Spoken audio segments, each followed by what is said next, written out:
Okay, I'm still trying to formulate the thoughts here, and I need help for sure. And just to go beyond what we're talking about, the question is here: how do we get them to change their behavior and get reparations? And the thing is, I don't know. I don't. But all I do know is it's got to be outside of their frameworks that they've set for us.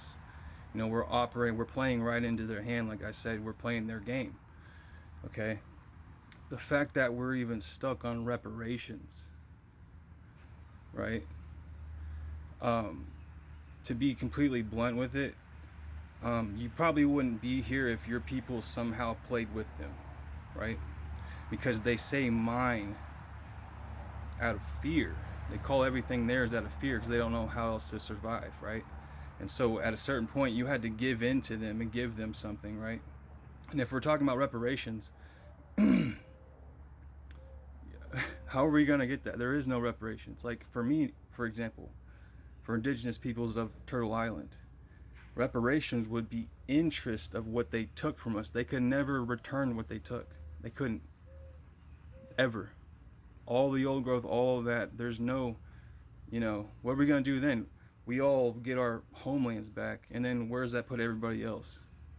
You see what I'm saying? And then plus the reparations would be the interest on things, which is something they don't have. That's the thing. It's like white people don't have anything. It's all of our power, right? And they've positioned us on this chessboard to fight against each other and plays into their stuff because we're identifying with our slave names, our Jewish numbers that they placed on us.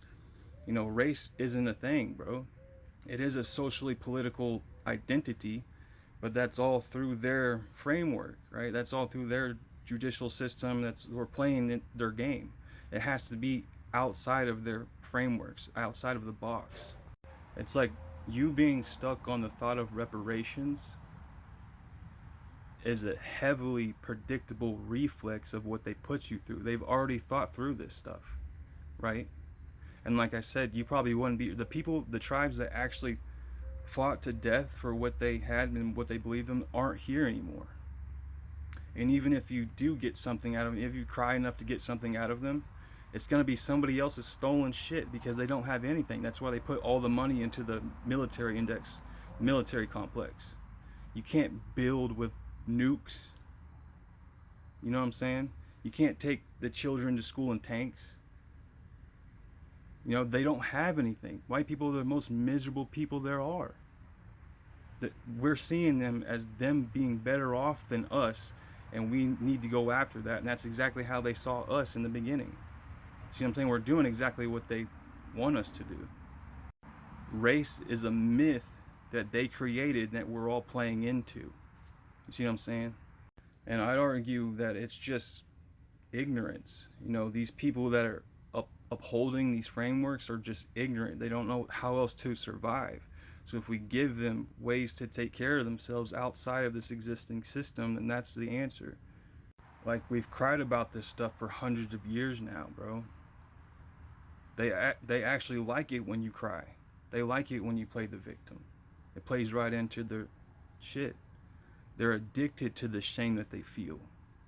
And when you have a kid that feels ashamed, that's acting out because they're ashamed, you don't keep shaming them. You don't keep prodding the wounds. You give them outlets to heal, and then that grows exponentially throughout everybody else. See, like in a lot of indigenous tribes, if somebody was greedy and was taking all the resources and stuff, you just ostracize them because they couldn't survive on their own. If they were excommunicated, that's pretty much a death sentence. You didn't have to kill anybody. You didn't have to steal what they already took, because that there's plenty where that came from.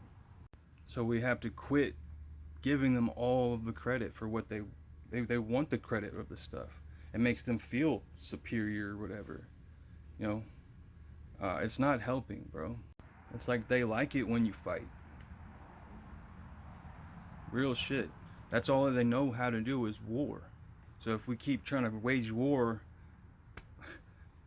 we're, like I said, we're playing right into our own hell, our own demise. And I'm not saying don't be safe. Obviously, you have to navigate the world a certain way. Like that's obvious. I'm trying to think beyond this stuff, right?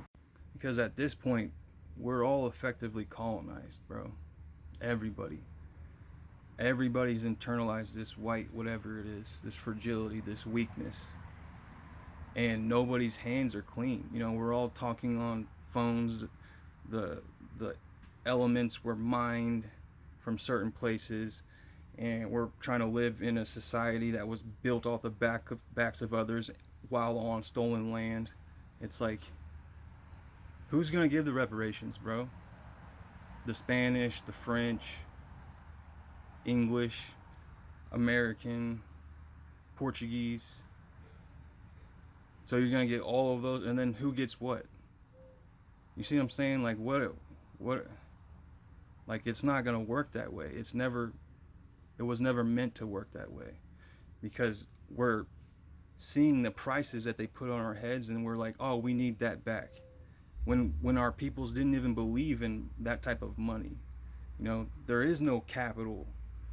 You know, it's all fake. It's all the same families from the British Empire, from Rome, from those tribes beforehand that tried to conquer the world. You know, Raza, I think, initially meant family in Italian, I think. And that's what eventually became race. You know, it's like it's the same families. These people don't care what you look like or whatever. As long as you're not in their family, then you're out, right? And then these other people, these other white people, the slave catchers, are operating on fear because they don't want to go without their help, right? Like they've created this hierarchy that we're all seeing and thinking that we're out of somehow.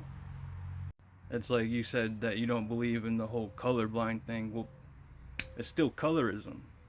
You're still practicing colorism. You know what I'm saying? Even if it's to refer to your own self, you know, that wasn't something that your ancient peoples practiced, I'm sure. You know, what we're going to have to do is revert to old things, you know, re-indigenize over decolonizing. It's like Rumi said, beyond the ideas of good and evil, there is a garden. I will meet you there.